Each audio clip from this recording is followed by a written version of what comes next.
Today's episode of Literally is sponsored by Lowe's. We're glad to be here at your under your power. Yes, Under my power. I like that. Mm-hmm. Under my power. But listen, you guys are the media mavens. I love this. This is, by the way, this is my quote, my favorite quote descriptor about you guys. Rolling Stone has called them two of the most influential content creators on Earth. Because I want to know who's like killing content on Mars. Right. Well, we're on planning Earth, you guys have it on lock. On Earth. We just have really good PR, Rob, is ultimately what that amounts to. No fucking shit. Yeah, that, and now we're on your show. So it's all coming together for us. I had a blast on your show because you provided me with such good cherry pie. Yes. That's right. Yeah, you made some good choices, you know? Did we make it memorable for you? I'm not going to speak for other people that we had on the show, but I do remember noting Rob made some good choices. Well, I know my way around a cherry pie. Yep. There could be other foodstuffs that maybe wouldn't have had quite the positive outcome, shall we say. How often are you indulging? Anytime somebody puts it in front of me. Right, okay. So you don't actively choose it. You just don't refuse it. Ooh, I like that. It's rhyming. I'm going to use that. Yeah. I choose it. I don't refuse it. That's kind of, here's my thing. My thing is like I'm not going to go out and seek anything out that I shouldn't have in life. But if it makes it into the inner sphere, not of my own volition. Yeah. I look at it as the universe has delivered it to me. And I can maybe partake. Okay, great. Okay. I like that philosophy. That's because I didn't say, hey, let's order. I don't order dessert, for example. But gotcha. if it shows up. But if it shows up and my wife knows how to order dessert for me. Oh, so that even counts. You can't fight your wife. So if she's going to order dessert for you, all you can do to be a good husband is eat it. It's your duty. Your marital duty. It's my marital duty. Yeah. Tell me, you guys, how long have you guys been on, your show's been on YouTube now? It's been, you have like how much, it's insane how long you guys are such early adapters. You got to walk me through your experience on media, on YouTube versus what it would have been like. Well, you couldn't have done it in legacy media. They'd have been like, who the fuck are you guys? You're not doing nothing. Right, yeah, we've tried. Exactly. Yeah, well, for us, the YouTube thing happened. It happened to us because back in... It came to us just like the cherry pies come to you. We didn't choose it, but we didn't refuse it. 03, 04, 05, we are trying to do the comedy thing. We have our own website, rhettlink.com. And we think, well, YouTube comes along in 05. Like, we didn't really know about it in 05. It was so small. Right. But in 06, people are beginning to ask us, why don't you have a YouTube channel? And we're like, because we have a website. Yeah. YouTube is for people who don't have their own server. But what was happening, there were literally hundreds, tens, and then sometimes hundreds of people who would come to the website and watch our videos.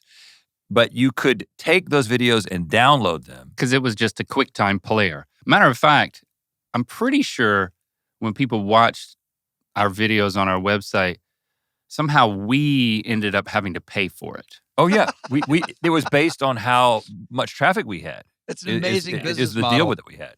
The more popular we got, the more money we had to pay. Yeah. It was the to model serve was all up screwed the up. videos. But they could also just steal the video and watch it. And they did. And then people started uploading our videos to YouTube where they actually got seen by thousands of people. So then we said, okay, we should do that on purpose. So we started in 06, so almost 20 years ago now. Jesus. And that was before Good Mythical Morning. So that was sketches and music videos and local commercials. We had a whole local commercial stint where we were doing these funny local commercials. That's actually what moved us out to LA. But, we kept thinking that this was going to be a stepping stone to some sort of traditional thing. Yeah, hey, really good news, guys. There's a story about two dads that are divorced, and they have to share a beachfront condo, and NBC's making it. It's a direct-to-series order. Yes. Exactly. We were just waiting for that. Yeah. We were, we did once we came out here. Two divorced dads. We had all the That's a good idea. The general meetings. We were writing It's not too pilots. late. We were meeting with producers. We were doing all that. And a few things would work out. Like we've had 3 TV shows. We've had 1 season each. That's our traditional experience. But we've had the complete well, no, that's not true. The what? The complete what? The complete seasons. Well, one of them we didn't even complete. It was 4 episodes. Yeah, that's true. That was a half season. But then after that, we learned to complete a season. Are these actual TV shows you did? Yeah. Oh, wait. IFC, Commercial Kings was the first one was IFC. We're not going to talk about the first. I mean, let's not talk about the first. No, but we thought that we had made it in 2007. We hosted a show on the CW. That was a internet clip show. We spoke in unison throughout the entire thing. Yeah, and we got paid in unison. Yeah, right. We sure did. And it was awful. It was so awful. But we've embraced it. We now show the clips to our fans so they can laugh along with us in our fashion choices. The good news was that we knew it was awful. Yeah. When it was happening. We were a bit embarrassed. It's really bad when you don't know how awful it is. 100%, right? I mean, I don't know. You want to share a story of something to make us feel better? Oh, yeah. It's your show. I just want you to make me feel better on it. Here's the thing. I just had this conversation with a young, handsome actor who's, speaking of the CW, starred in one of their flagship legendary series. Okay. And now it's 2 years later, and he's out there banging around, doing fine. But he's like, man, do I need to be more picky? Or like, I got a family, and my business manager told me I have a year of money left in the bank, and then I got to start selling shit. And like, how do I? Yeah. And I was like, listen, that's the part of the business that nobody tells you about. Like when you get like a little bit of success, those are the ways you need to think, and it's like all about living to fight another day. And all of a sudden, like I feel like what we do, whether we podcast, write, direct, sing, whatever, we're craftsmen and women. That's what we have a craft we do. We know how to. You give us the blueprint, and we go and build it. Right? You give us the script. We'll go build that character. Like you have an idea, we'll go build that podcast and fill it out. Like we're tradesmen and women. And can you imagine tradesmen in any other trade? Where they're like, nope, I don't design. No, sorry, I can't build you an A-frame. I don't like them. I don't do A-frames. Yeah, right. Or you want a Mediterranean? It's like a Spanish Mediterranean house. No, I don't really feel it. I don't know. So yeah. So you if you want to make it, you got to do it. Look, you want to make it, you got to make it. You want to make it, you got to make it. And there's a whole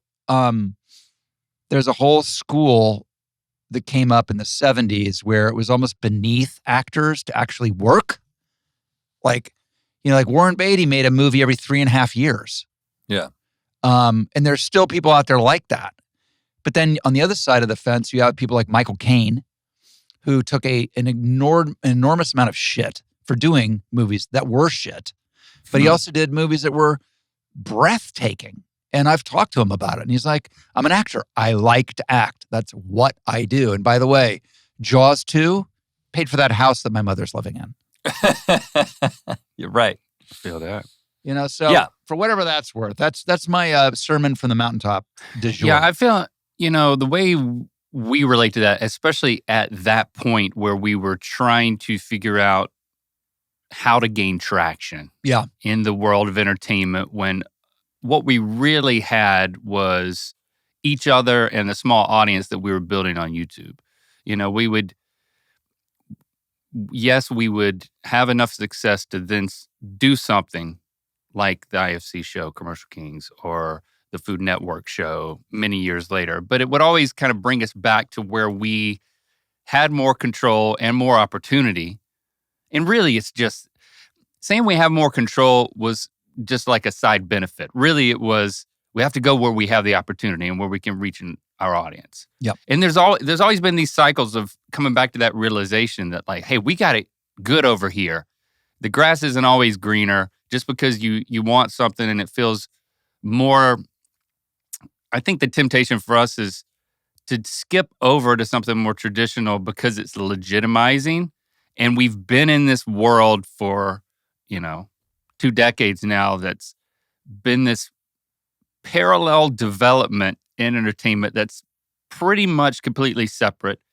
Yeah, I mean, you got some crossover people, but for us, it's just continuing to realize that, okay, if we can find a way to not ask permission but ask forgiveness, let's go down that path, because at least that's a path forward. And there's a lot of scrambling for us to figure out what was going to work next, or what was going to piece the living together. And that was the equation for us, because it was not getting a gig here and there, which may be more of a traditional thing, but it was, how do we build? We had to build a business, right, so we could have a predictable income. And so that was Good Mythical Morning was a result of seeing that if you could produce a lot of content for very little money, you could accomplish a lot, because you could maintain a very consistent connection with an audience. But that daily show effect, making something part of someone's daily routine, that was big. But then it just so happened that the way that YouTube was beginning to change the model, and it wasn't about you have to go get a brand deal here and there, but you literally could make money based on people watching and for how long they're watching. So now we were incentivized to say, hey, let's make this thing 15 minutes. In a time when everybody was making 2, 3, 4-minute videos. I remember there was this, don't go over 3 minutes. I remember that. Don't go over 3 minutes on YouTube, you'll lose everybody. And we were like, well, we're going to talk for 10 to 15. And we're not going to edit it if we can help it. Yeah, because we're trying to get this thing out every day. And we sort of lucked into that being rewarded at a really integral time. Mm-hmm. About 10 years ago is when it started to really be rewarded. And the idea that you could have this catalog of videos. We already had a few seasons of GMM. So you get people in these watch sessions where they're watching 4 or 5, 6 of your videos, spending an hour on YouTube just on your channel. And that's when the business began to really grow. I have friends in this world, and they said they always felt like, versus the legacy media, that they felt like legacy, the Hollywood industry and the legacy media, like, oh, yeah, bless their cotton socks, aren't they cute? And now, right. And now the worm has turned, right? And all of a sudden, all the big boys are coming on bent knee, going, well, can you tell us how you, and what if you, and I mean, it's completely shifted now. I mean, I know, Netflix doesn't give one fuck about, Amazon or Hulu or Peacock. The only thing they care about, worry about, is YouTube. That's it. Yeah, we've learned that it's so much about connection. And I think that for us, connecting with that audience, making content that felt like they were the third member of a friendship. Yes. That was their natural inclination. But I think that the reason that Hollywood has said, okay, what the hell is going on here? How do we do this? Is because entertainment's always been about connection with an audience, right? Mm-hmm. And so all of a sudden you've got this new technology where the barriers are down, and you're releasing content in the midst of this social media environment. So the level of connection is just so much greater than anything that's ever happened, because you feel, when we meet people, they begin to talk to us like somebody that you went to high school with. Like, that's how fans interact with us. What did the person say to you yesterday? I mean, the other day at the airport or whatever? Hold on, are you famous? Oh, well, I had a few things. One was, you look like somebody famous. Well, not famous. But they didn't have a word for it. I was like, exactly, you don't have a word for it. It's amazing. He said it to his face. Because you look like somebody famous. No, well, you look like somebody who's when you think famous, almost famous. You think Rob Lowe, right? you think somebody you've seen in movies and TV.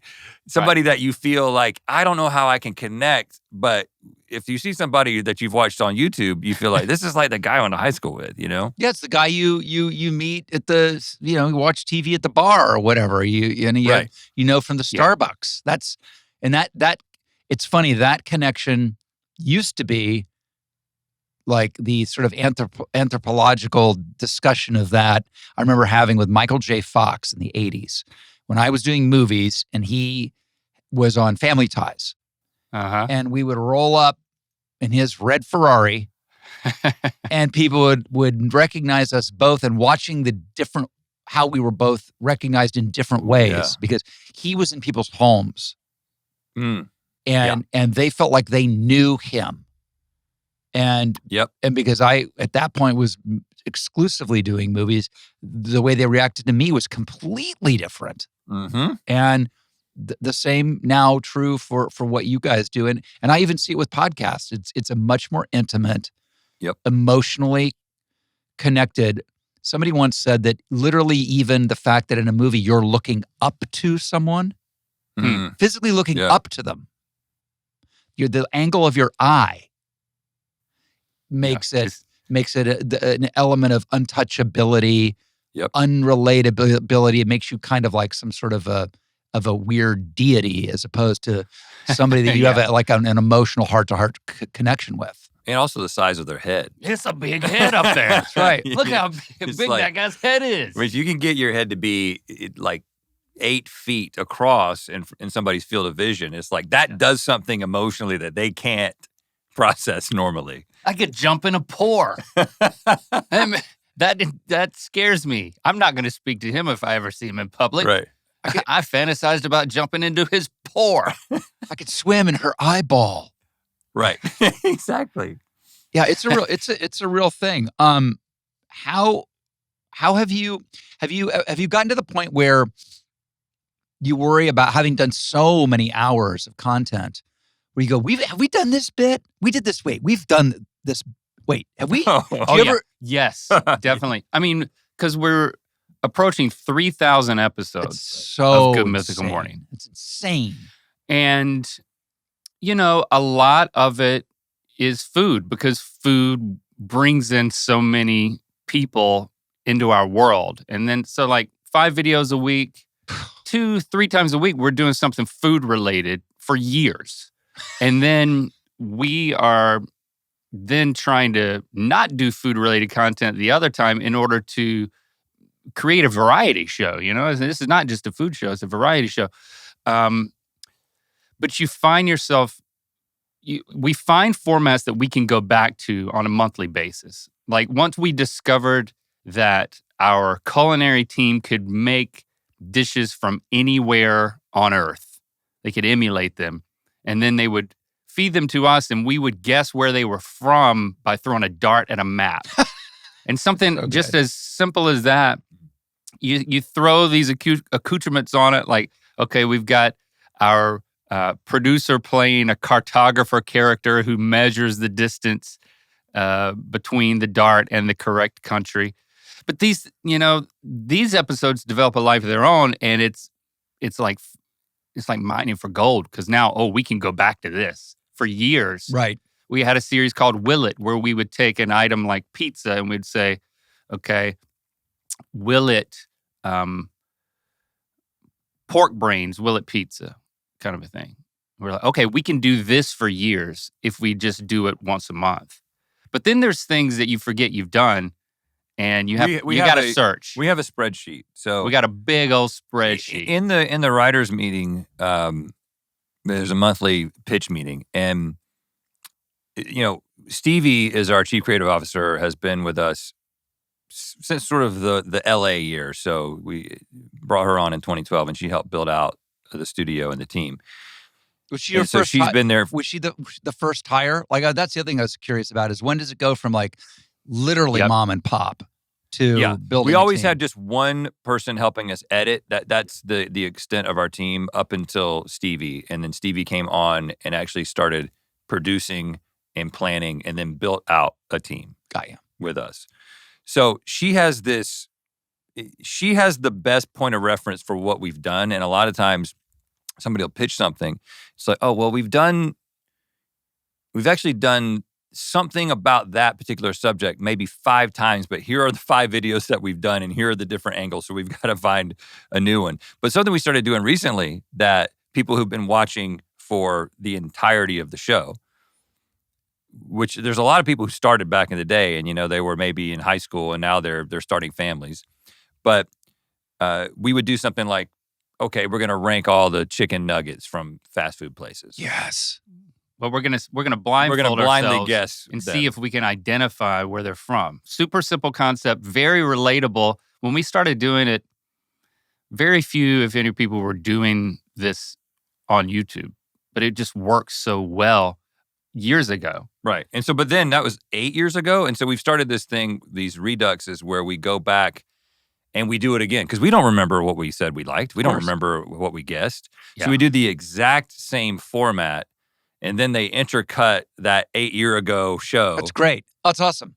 And see, like, are they going to say the same thing about a Wendy's chicken nugget that they said? Have their taste changed? Has the Wendy's chicken nugget changed? So we're now beginning to remix those old episodes.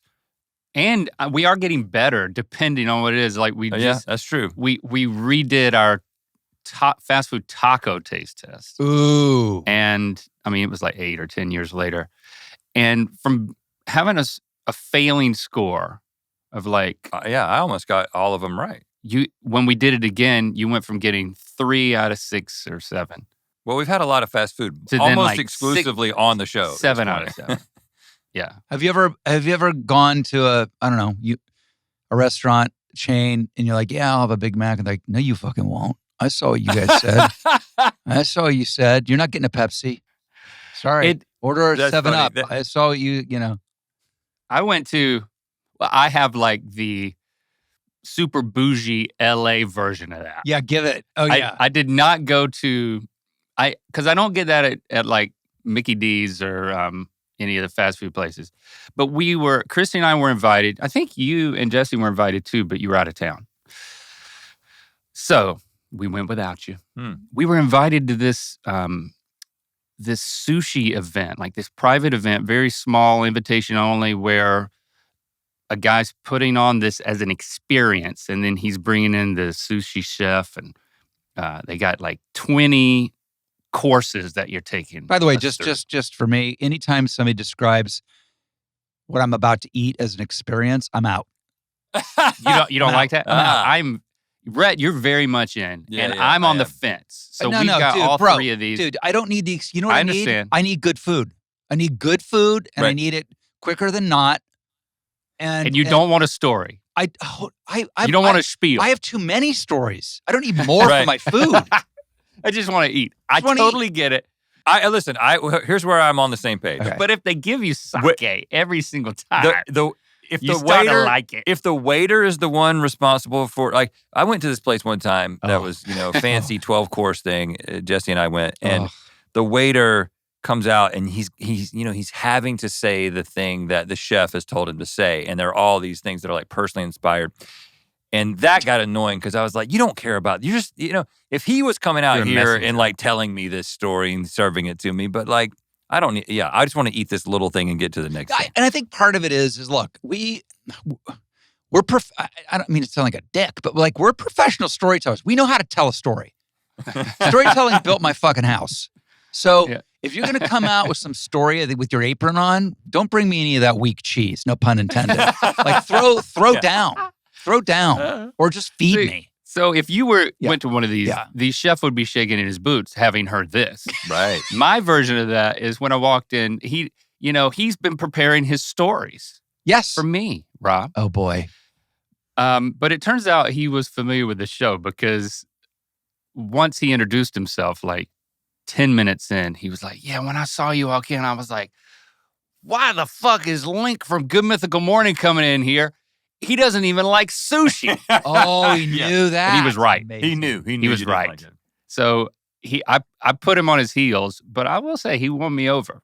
What did he win you over with? Do you remember, like, how do you get won over from not liking sushi? That's a big flag you've planted when you're like, I don't like sushi. Well, once you plant that flag on the internet, it's hard to live it down, even if your palate may be maturing. You know what I'm saying? Okay. I don't really like the green paper, that seaweed paper. I don't like that furikake. I don't care what you call it. I don't think like that's what you call it. But that's if you definitely crush it not up, what you call it. Furikake? Did you call it just now?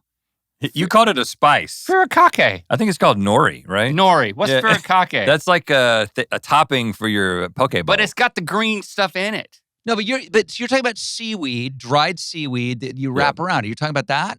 Yes. Dude, I eat that by itself. Oh, yeah, I love it. The little squares. Yeah. My kids eat that by themselves. They're crazy. Oh, so good. No, man. So I don't like that. Okay. I'm a soy paper guy.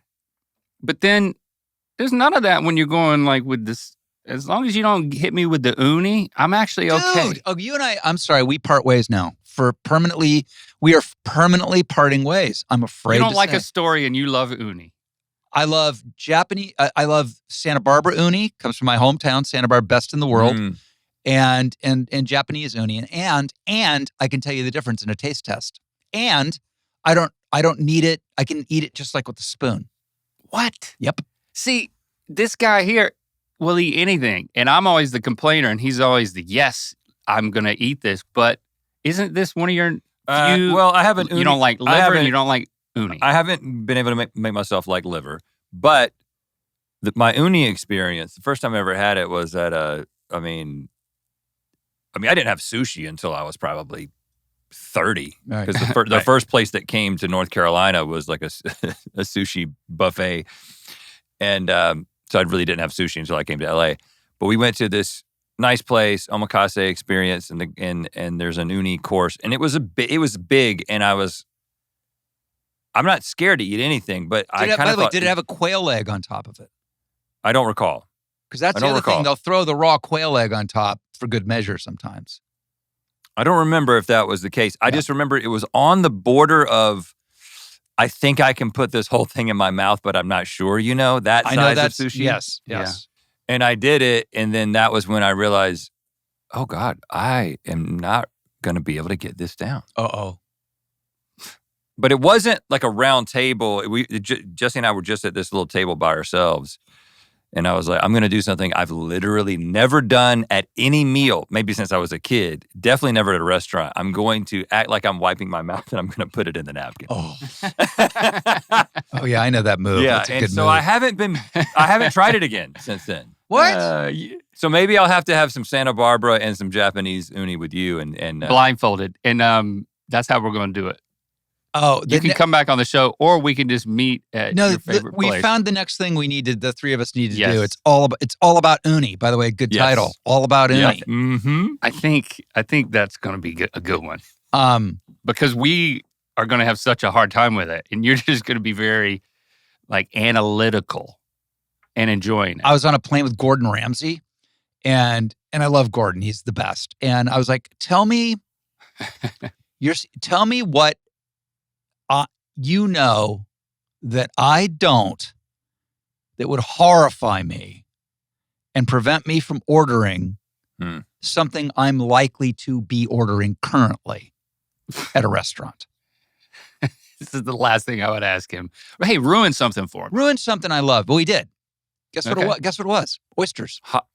Oh, yeah. Okay. Mm-hmm. He was like, and he said, you have no idea, particularly when it's at a place that's doing them at scale. He goes, all it takes is one kid. They've gotten busy. They throw some kid over there shucking them who's never done it before. And he gave me one piece of advice, which I love, is if it's not attached, if the oyster is unattached to the shell it's in, it's a no-fly zone. Because apparently they reuse. What are they doing? They will reuse the shells, or they won't be. It's you don't have any idea how long the oyster has been there if it is unattached to the shell. So I'm like, okay. I'm not going to Best Buy for oysters. So I feel kind of protected, but I've not been able to order them since. I get that. I thought you were going to say anything with hollandaise sauce. Ooh, is that that's bad? Well, I think it's hollandaise sauce on a Monday. You talking about at a restaurant? Yellow gravy? Because they're using the hollandaise sauce that they made on the weekend, or I don't know. A chef explained it to me one time, and so we need to do that. This is the other thing we need to do. We need to do a list of nevers. Yeah, and it makes perfect sense. It's like Sunday brunch. You're whipping up that hollandaise. It's mwah, as they say. It literally is the chef's kiss. Now you're rolling around at closing time. What do you know? We still have some left. And now you're rolling around a Monday. We already know we still have some left. You still have some left. And you know what's in it? Eggs. Yeah, it's eggs from yesterday. And mayonnaise. And you're like, I don't know. But when you start talking about eggs, one thing you're not going to ruin for me is the deathly cookie dough. Don't give me any of this safe to consume raw cookie dough. No. You want the botulism, whatever you can get. Give it to me straight. Okay. Well, let me ask you this. But if it's in ice cream, has that killed it? Whatever you're worried about in the raw cookie dough. It slowed it down a little bit, maybe. Because we don't know. It killed it? We don't know what's going on. Has the cold killed it? Oh, you guys will love this. So check this out. I don't know if you guys are into sports or anything, but so Jack Nicklaus, the Pope of golf, I played in his golf tournament this week, and it's in Ohio. It's in Columbus, and it's called the Memorial. It's a huge, huge, huge thing. Yeah. And this is my single favorite thing I've ever seen having to do with golf or like a dude creating his own world. In the locker room, in the men's locker room, is a milkshake bar with tuxedoed attendants. What? And like 6 of them. So, you order a milkshake and the guy's like, you're waiting there forever. No. There's six dudes. And you can have any milkshake you want. The reason I've thought of this is because I had a cookie dough milkshake. But that would be... Yeah. Your wife ordered it for you? You came in the locker room. Yeah, she's my caddy, and then she orders my milkshakes. Hey, that's a good choice. I'm going to go with peanut butter. Do they have peanut butter? They have the Buckeye. So it's Ohio. So the state of yes. The Buckeye is it's a big thing of peanut butter. It's a ball of peanut butter with a thinner layer of chocolate. Bingo. On the outside. The Buckeye. And they are so good. And I was there when they revealed... The ratios are so good. They revealed their newest... And, this is like golf, so it's very staid. Golf loves traditions. It does not like change. And that comes to the milkshakes as well. Okay. And so they added the first flavor in like 20 years. And it was... it's real simple, but genius. Strawberry and Oreo cookie. Does Jack personally approve the flavor additions? One would think he would have to. He's got to. I don't think anything goes on at the Memorial without Jack's benediction. Yeah. Now, how did you play? I'm a golfer, so I'm curious. Okay, first of all, it's going to sound like an excuse, but I need to say, without a doubt, and I played with Xander Schauffele. Okay. And he was like, this is... That's okay. He's like... He's a very good professional golfer. Okay, he's a very good He's like, this is... And Scotty Scheffler was there as well. And they're like, this course is brutal. Brutal. They're the best in the world, saying it's... The rough was like 6 inches. It's right, because it's the conditions that they're about to play, right? Yeah. And playing there to prepare them for the Open. So it's brutal. With that said, I was happy. I probably shot 103. Oh, that's incredible on a course like that. I played Pinehurst one time. And it wasn't in tournament conditions, but it was like number 2 or whatever.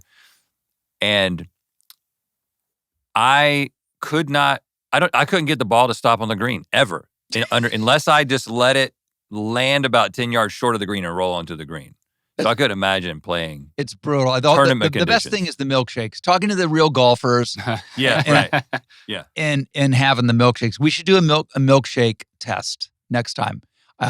Next time on. I have more notes for you. Uni and milkshakes. I know what I want to ask you about. I know. So your very first thing you guys did when you met was you wrote a song about looking for Mrs. Locklear. Yeah. Well, Miss Locklear was our first grade teacher. I know. Did she look like, when I see Locklear and I see 1984? Oh, yes. Oh, she was by far the most attractive teacher at Buies Creek Elementary School. Even 2 first grade boys could pick up on that. So you guys are like, you were like, whoa, swing for yes.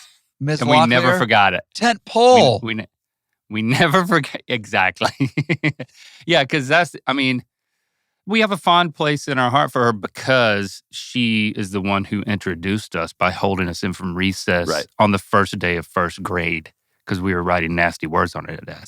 That's our origin story. And so we did write a song about that. But then the bigger thing that we ended up doing is we created an entire documentary back. This is over 20 years. 2003. of us trying to find her, and we set these ground rules of we can't use any technology, no phones, no internet, only word of mouth to try to track her down, because we, by this time we were out in the world, we were married with kids, we were trying all types of stuff, but wait, wanting to be filmmakers and documentarians was like you're stalking. Very, you're stalking. Well, we're making art. We're making art. You're married men. It's craft. Stalking. It's like you were saying earlier. It's our hot teacher. We are shaping craft to stalk our hot first grade teacher. I'm so there. Yes, this is great. And it was really fun because we really did it that way, word of mouth. Where'd you start? And down in southeast part of North Carolina, there is a whole bunch of people with the last name Locklear, and that they're all from a tribe of American Indians called the Lumbee tribe. So when we went down there, we started meeting people who that's their heritage. And we knew that was her heritage as well. Okay. So we were like, somebody down there is gonna know her. And the crazy thing that ended up happening is we didn't know anything about the Lumbee tribe. We had heard of them, and we knew that they were kind of concentrated in that area. But they didn't have a reservation or anything. And it was because they've never been federally recognized.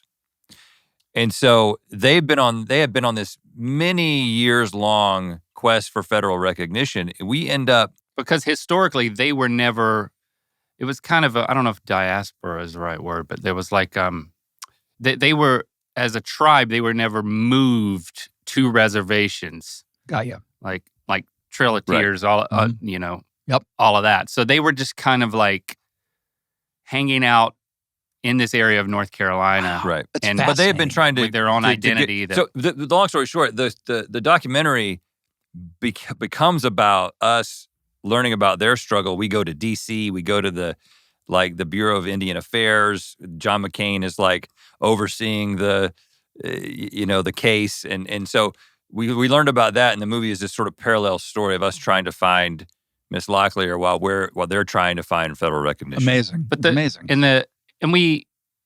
It was so much fun because we would say yes to anything that would happen. Like very early, the first time we went down there, we went to kind of the center of the community, a small town called Pembroke. And we just started asking people who were looking for our teacher, Miss Locklear. Do you know anybody? And then everybody kept talking about someone else. This man named Carnell Locklear, same last name. They said he knows everybody. This is where he lives. We knock on his door, and it turns out he is just the friendliest guy who's just been waiting for somebody to make a documentary about him. It's just everything you would hope for. He's an aspiring entertainer that has been, overlooked. He was probably, he might have been 70. Yeah, at the time. And he was like, and the first question we asked him is, do you know Lenora Locklear? Here's a picture of her. She was our first grade teacher. And he was like, well, I got these puppies in my backyard. My dog just had some puppies. We could go give those away and see if anybody knows your teacher. And then the next thing we know, Rhett's in the back of his pickup truck with 8 puppies. And I'm sitting on a lawnmower in a trailer being pulled by the truck. I'm just sitting on the back of a lawnmower because we're driving on the road asking people if they know our teacher. And he's trying to, door to door, give away puppies. And it was just it's kind of what you hope for when you're just we had this fantasy of making a documentary film, and then to find yourself doing that is like, yes. We had a month to basically follow any story that, revealed itself. That's fantastic. And so, without spoiler alert, did you find Miss Locklear? She was dead. We never found her. That's hilarious. No, we found her. She's dead. Yeah. It's not much of a spoiler. It is, but you should still watch it. Did you go to the gravesite and pour one out for her?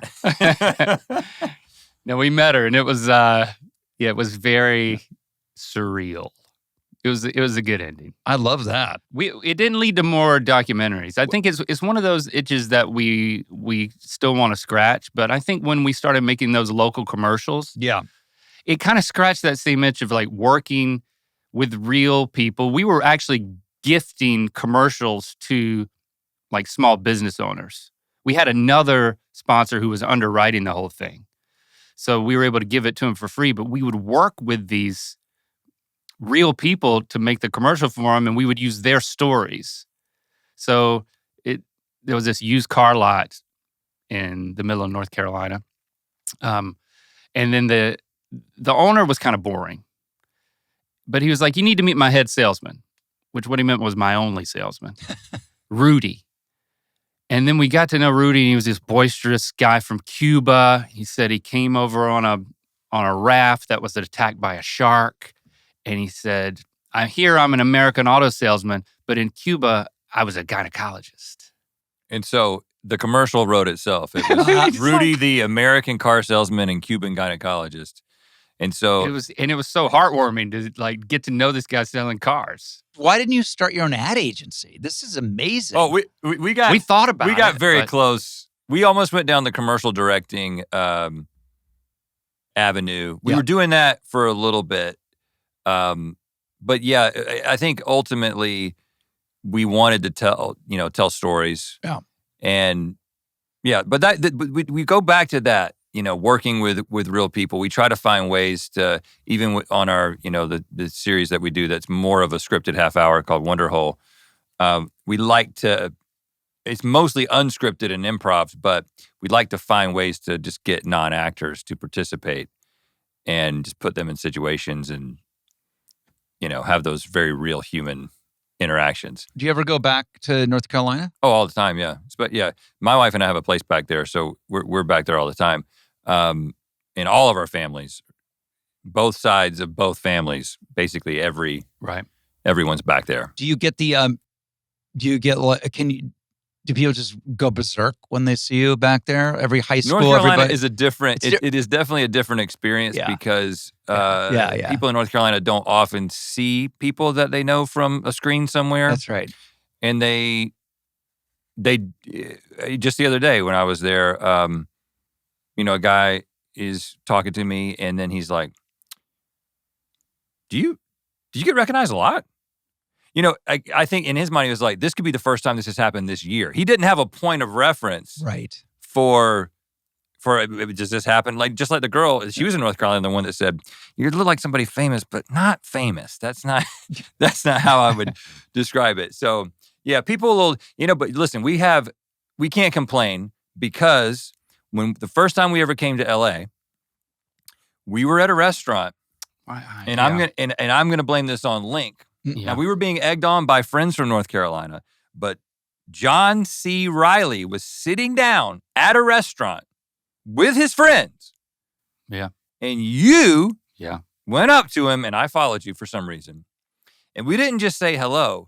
We literally opened with asking him to, after he finished eating, to come outside and record an intro to our podcast. Come on. And so we can never complain about anyone asking anything from us in public, especially you. No, I can't. But I had to go for it. No, you didn't. I shouldn't have gone for it. If we ever meet John, we were going super to tacky, apologize. But like, it's just the mentality that I had, It was that North Carolina mentality that we brought to LA. So that's a real thing. That kind of like sweet, guileless, aggressively ambitious. I'm from Ohio. Yeah. I relate to that. I mean, I wanted to be an actor, and at the time I was young, there was a producer named Aaron Spelling that produced absolutely everything on TV, and I wrote him a letter, and I was like, I want to come. I'd like to come and see you at the studio. I was in the 6th grade, and he wrote back to me. He did? Yes, he did. He wrote back to me. And he was like, come out anytime, but you should really run it by your parents. Right. And then don't come alone. And then one thing led to another, and I don't know, nothing ever came of it. And then years later, I'm in a show called The West Wing, and it wins Best Show at the Golden Globes. And we're going up and the music's playing. We're walking up the stage, and I'm passing Aaron Spelling, who's sitting there for whatever show he had. And I just leaned over and said, when I was very young, you were very, very nice to me. I wrote you a letter and you wrote me back. So thank you. And went up and we got our award. It was like a weird universe thing. So you got to have a little bit of that misguided ambition, right? Yes. I mean, you got to have it. Oh, 100%. Playing by the rules never got anybody anywhere. So did John C. What did John C. Reilly do? He said, man, I'm here at dinner with my friends. He was so nice. That's literally how he said it. And all his friends were looking down. I just kind of melted. I was like, I have clarity now. You are here having dinner with your friends. Yeah. Yeah. And I shouldn't be talking to you right now. That's so... it seems very clear to me now that you pointed it out, John C. Reilly. This is how Hollywood works. You know, like people don't start making things like in the lot after they have dinner. Yeah, we had to learn. I've had to learn so much the hard way. Yeah, that's true. I don't know. Because you just try it. And you know, with us, just to give you credit, Rob, I don't know if you had somebody egging you on, but like we have each other. We've always had each other to say, yes, we just took a L, but we got to keep going. And it's not, and we're in this together. You know, the level of support and egging on has made all the difference in the world. And I really can't imagine anybody in the world of entertainment making it on their own. I mean, we're talking, whether you're a creator in the digital space or whatever it is, I don't envy that. It's funny you say that because I just yesterday, even today, I like at this point in my life, I go, fuck, man, I've been making this up on my own since I was 8 years old. And I sometimes go, it's obviously worked, but like, I wonder if I'd be better or if I'd have a better life or I'd be easier to deal with. Not that I'm not easy to deal with, but like I would have a better system if I had a mentor, somebody to bounce it off of. And I've never had it, never. I mean, that's not to say that I haven't had people in my life who, you know, managers or agents who've been supportive or producers or directors or certain family members. But like when you start when you're 8, you're always the guy who's coming up to somebody at the table and going, hey, what about, you know, I feel like I have my jazz hands on all the time. Still like, look, what about this? What about a podcast? What about a book? You know, like, I feel like that's like, dude, I would love to like just fucking chill and let somebody else run it. Yeah, we can divide and conquer. That's the other part of this, you know. Oh, you're not feeling it today? Well, then you're going to have to carry. Well, that's the other thing is where I think it really shows itself as my reticence to delegate anything to anybody. Because that's why I was fascinated. Like, when did you hire your person? Because like, right. I feel like if I don't do it, it's not getting done for sure. It's going to be done in a way that I don't like. Like that's what my experience of doing it all, making it up in my head and like willing it. And then as you say, taking L after L and then win. It's like, if I don't like, if it doesn't come out of my brain, because I don't know what it would be like to come out of somebody else's brain and go, oh, that's so cool. I never would have thought, thank you. And that's something, you know, we see that with a lot of content creators because so many of them are just on their own island and they are doing every single piece of their content. They're editing it, they're promoting it, they're managing their social media. And this is stuff we did for years, the two of us. But that letting go a little bit and saying, okay, I'm gonna let someone follow their instincts and edit this thing. And, you know, they've seen what the template that we've established, but if they can get to 90%, then maybe that last 10% and the choices that they make, maybe it'll breathe some life into it or whatever. I think that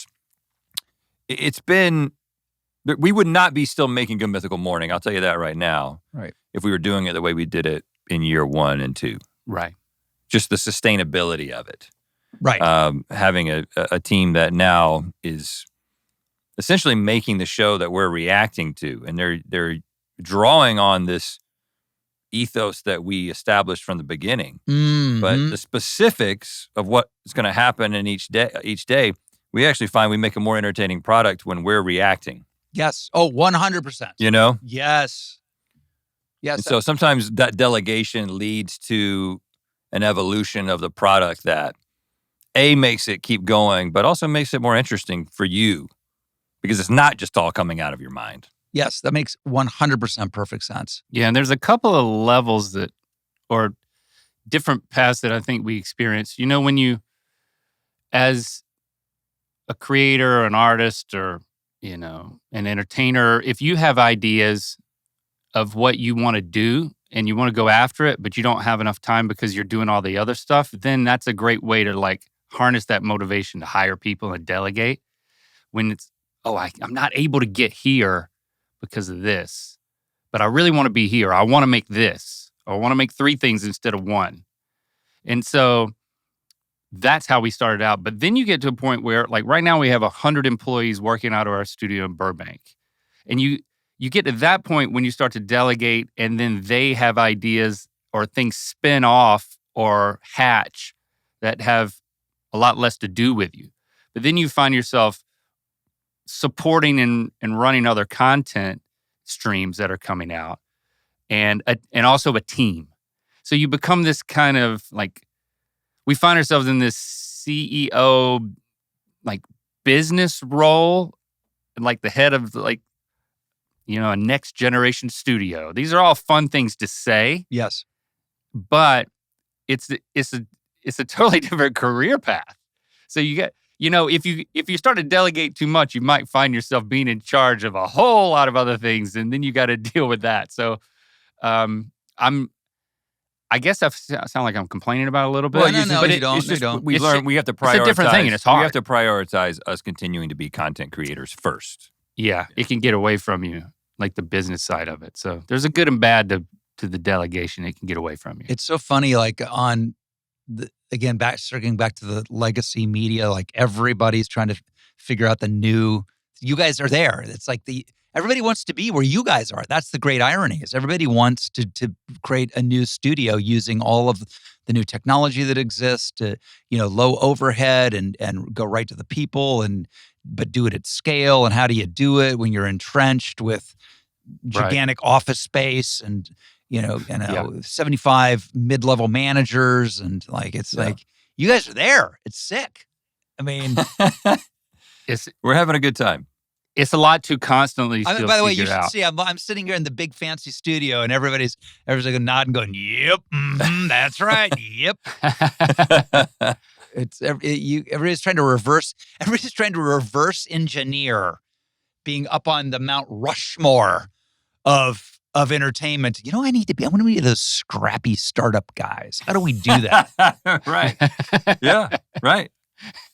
It's where the business is. Well, you guys have been great. Thank you for coming on. It was super fun. We really got to do this. We got to do this uni thing.